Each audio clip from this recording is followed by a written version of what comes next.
Harry, it is fucking freezing today. I honestly cannot feel my fingertips, and my speech is starting to break down. This is DC Comics Presents 36, starring Superman and Starman. And this is likely the least popular version of Starman. Not that any of them are significantly popular to begin with. This is some more of Jim Starman's storyline with Mongoloids, the barely concealed funniest rip-off. And on the topic of rip-offs, we have a truly silly character here. This Starman is a blatant rip-off of Marvel's Captain Marbles. The real one, Marvel. Considering that Marvel is a rip-off of DC's Captain Marbles, the real one, Biffy Baston, this is a third-hand copy. Pretty fucking pointless. The rip-off element is largely cosmetic. There is a different story with this Starman. Never really understood it. It is potentially ripped off from something else. But Starman, he is an emperor of a planet or something like that. And there is a princess and his sister, and it's kind of gobbledygook. And he has fucking magic bracelets. So don't be sat there ganning, he's not a rip-off of Marvel. He is an original character with his own epic storylines and personal foibles. He is going to avenge his sister or his girlfriend or someone who is both those things. I don't know.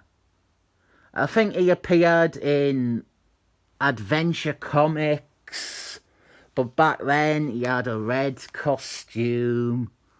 Mongoloid wants to take over Starman's planet, so he has kidnapped Starman's sister or his girlfriend or someone who is both. I don't know. And Starman, the problem is Starman, he is not interesting, which is a bit par for the course with the many Starmen of the DC universe. I do not, and I did not, remember this being fronted with so much bloody Starman stuff. I actually found it quite off-putting. And then Acroman shows up with some Twinkies, trying to keep me invested for when we finally get to Mongoloids.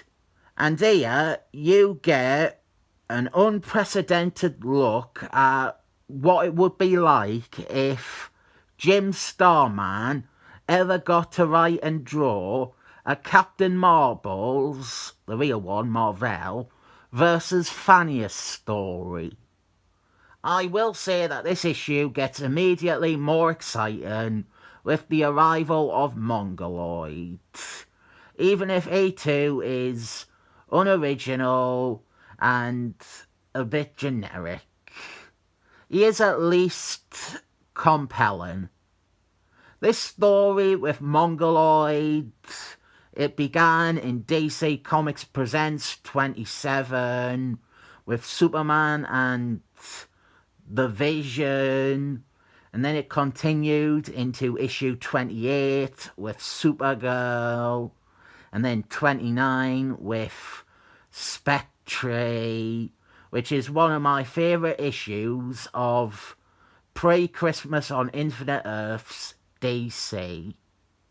He puts Starman in a slowly shrinking cube as a prisoner, and that was a genuine mistake there. I nearly called him Captain Marbles. The real one, Marvel. And then a real superhero shows up. It is Superman. Superman frees Starman from entrapment, and the comic has the nerve to give us a second helping of Starman backstory. This time it is stuff about Starman's planet. I think Jim Starman really wanted to make this Starman character a thing. And then Starman's next appearance after this is when he is apparently killed off in Christmas on Infinite Earths off panel. This is what I signed up for. Superman fighting Mongoloid. Mongoloid is a decent bad guy for the DC universe. Beyond just the pale imitation of Thanius aspect, he has gotten a lot of use over the years. But the main problem is that he peaked too early. After these Jim Starman comics, his next story is Albert Moore's For the Man Who Has Everything. And I think if there was ever a good excuse to retire a character or let them fade away into obscurity, it is when they have such a perfect story like that. Mongoloid takes petty revenge on Superman and then gets his ultimate comeuppance. And if the DC universe never rebooted, I wonder if they would have maintained that as his final showing. Instead, Superman was rebooted, and so they reintroduced Mongoloid, who just went on a consistently downwards trajectory of becoming less and less of a threat. In these stories that we are looking at, he is destroying planets and crushing empires. And one of his most recent appearances was as the bad guy at the start of an issue that the Justice League defeat in the space of 2 pages. Or as someone who Star Fox can beat by herself. Part of the appeal of Mongoloid, if not all the appeal, is that he is this really impressive force. It takes Superman and a variety of other heroes, several issues here, to actually win a decisive victory over him. They can knock him down, but he comes back each time with ferocity. Perfect fucking page here to match what I'm saying. We see it all the time with bad guys in comics. They only get worse. More often than not, idiot writers make them a joke or won't take them seriously. Or there will be a useless editor who suggests this sort of character be dusted off for a new hero to beat in a fight to validate that new hero.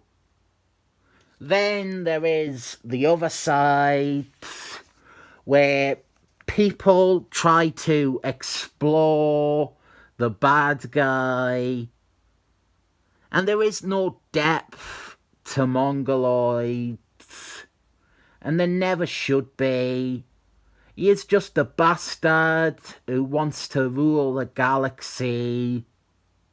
We didn't need to know that his dad hit him when he was younger, or that he was in love with his childhood babysitter, or anything like that.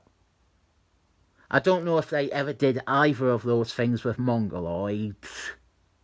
But this is a character that never needed fixing or improving, because straight out the gate, he was enough.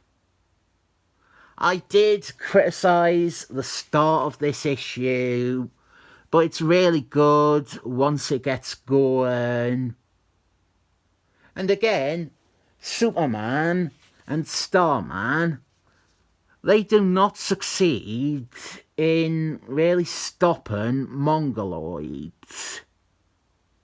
But we are nearing the end of this storyline. As this video reaches its climax, it is still practically Arctic. And I can see my own breath now. Maybe I should turn on the central heating, but whenever I do, I get nosebleeds. I am struggling to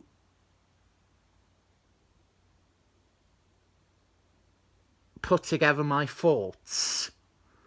This comic exists, and for that I think a 7 thumbs up is due.